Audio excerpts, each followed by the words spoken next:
Plusieurs décennies de guerre, c'est tout ce qu'a connu Safio Hassan, qui a grandi en Somalie.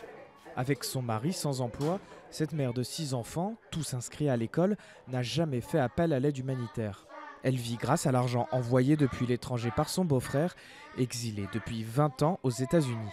Mais le principal service de transfert d'argent utilisé dans le pays a récemment bloqué ses activités vers la Somalie, coupant brusquement les revenus de nombreuses personnes dans la même situation que Safio.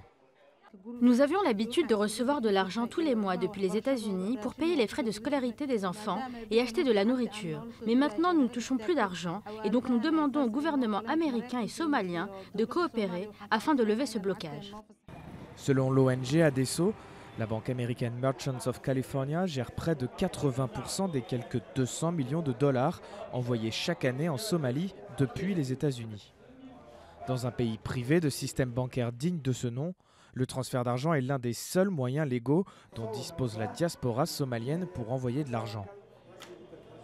Le gouvernement du pays, qui redoute une catastrophe économique, a demandé aux États-Unis de revoir leur copie. La fermeture des paiements somaliens nous a choqués et cela a provoqué des difficultés parce que les Somaliens à l'intérieur du pays dépendent de leurs proches à l'étranger. Certaines familles ont été gravement touchées par cette action et ne peuvent plus acheter de la nourriture et des vêtements. Le gouvernement américain a pris cette décision pour lutter contre le financement d'organisations terroristes. De nombreuses banques internationales ont dû durcir leurs règles de fonctionnement. Mais les organisations humanitaires craignent que cela mette en péril le quotidien de nombreux Somaliens, dans un pays durement touché par la sécheresse. Fin janvier, les Nations Unies estimaient que près de 38 000 enfants risquaient de mourir de faim. Nous parlons de nourriture, nous parlons d'abri, d'éducation, des choses très basiques. Si tout cet argent disparaît, ce sont des gens qui ne dépendent pas de l'aide humanitaire. Donc désormais, ils vont devoir demander de l'aide et nous ne pourrons pas aider tout le monde. Nous n'avons pas pu aider les 260 000 personnes qui sont mortes au cours de la dernière famine.